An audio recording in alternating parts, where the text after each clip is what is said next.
నేను మీ రఘునందన్ రావు. తెలంగాణ ఉద్యమానికి పుట్టినీళ్ళు అని చెప్తారు, బాగా చేసినామంటారు. ఆఖరికి ఎన్నికలలో పోటీ చేసినందుకు ముఖం సాటేసేటువంటి పరిస్థితి వచ్చింది టీఆర్ఎస్ ఎలియాస్ బీఆర్ఎస్ అనేటువంటి పార్టీ. తెలంగాణ ఉద్యమాన్ని బాగా నడిపినాం, టీఎన్జిఓ ఉద్యమాన్ని బాగా నడిపించిండు మా నాయకుడు అని చెప్తారు. వరంగల్లో, నల్గొండలో, ఖమ్మంలో ఎమ్మెల్సీగా అభ్యర్థిని పెట్టమంటే పక్క పార్టీకి వెళ్ళి తెచ్చుకొని 50 కోట్లు ఖర్చు పెట్టి నియోజకవర్గానికి ఒక ఎమ్మెల్యేని ఇన్ఛార్జిగా పెట్టి టీఆర్ఎస్ పార్టీ నానా హంగామా చేసింది.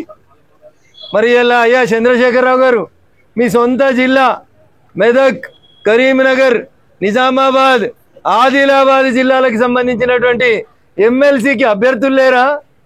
లేదా వరంగల్లో పోటీ చేసిన ఆయనకి ఇచ్చిన 50 కోట్లు ఈడు ఉన్న ఆయనకి ఇచ్చేందుకు మనసొప్తలేదా? ఎందుకంటే ఈయన ఉద్యమకారుడు కాబట్టి ఈయన మీద పైసలు పెట్టుబడి పెట్టదలుచుకోలేదా? ఒక్కసారి టీఆర్ఎస్ పార్టీ ఇలా ఈ జిల్లాలకు వెళ్ళి పెద్ద పెద్దోళ్ళు ఉండమని చెప్తారు కదా, ఒక్కసారి ప్రజలకు సమాధానం చెప్పాలి. పెద్ద పెద్ద మాటలు చెప్తున్నాడు యువరాజు, ఎగిరెగిరి పడుతూ ఉన్నారు, ఏమి లేని చోట చాలా మాటలు చెప్తా ఉన్నారు. ఏడి మీ మెదక్, కరీంనగర్, నిజామాబాద్, ఆదిలాబాద్ల అభ్యర్థి ఏడి?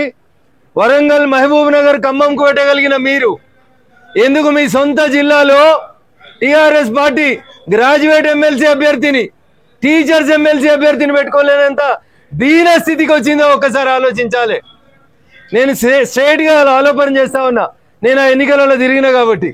వరంగల్ జిల్లాలో గ్రాడ్యుయేట్ ఎమ్మెల్సీ అభ్యర్థిగా పక్క పార్టీకి ఒక ఆయనను తెచ్చి ఆయన మీద 50 కోట్లు పెట్టిర్రు. మరి ఎందుకు ఈ జిల్లాలో టీఎన్జిఓ ఉద్యమాన్ని నిర్మించి తెలంగాణ ఉద్యమంలో పెన్ డౌన్ అన్నా, గన్ డౌన్ అన్నా అన్నిటికీ ముంగట్టున్నటువంటి దేవి ప్రసాద్ లాంటి ఒక ఉద్యమ నాయకుడు ఉంటే 10 ఏళ్ల ముందు మీ మాట నమ్మి వాలంటరీ రిటైర్మెంట్ తీసుకున్నాడు. ఎందుకు పోటీ ఎందుకు చేస్తలేరు?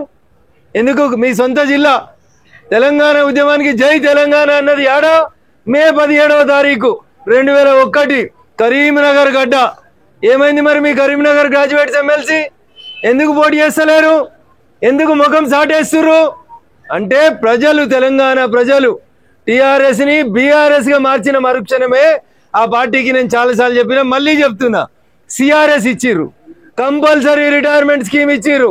మెదక్ పార్లమెంట్ ఎన్నికలలో ఓడిపోయినాక టీఆర్ఎస్ అనేది ఈ రాష్ట్రంలో కాదు ఈ జిల్లాలోనే లేకుండా పోయిందని చెప్పడానికి త్వరలో జరగబోయేటువంటి గ్రాడ్యుయేట్ ఎన్నికలు, టీచర్స్ ఎమ్మెల్సీ ఎన్నికలు నిదర్శనంగా నిలబడతాయని చెప్పి ఈ సందర్భంగా తెలియజేస్తూ, గ్రాడ్యుయేట్లు ఎప్పటికీ, చదువుకున్న వాళ్ళు ఎప్పటికీ కూడా భారతీయ జనతా పార్టీ పక్షాన్నే ఉన్నారు, మా పక్షాన్ని ఆలోచిస్తారనేటువంటి విశ్వాసం మాకుంది అని చెప్పి తెలియజేస్తూ, టీఆర్ఎస్ తోక ముడిచిందంటేనే మా గెలుపు ఖాయమైందని చెప్పి మేము భావిస్తా ఉన్నాం.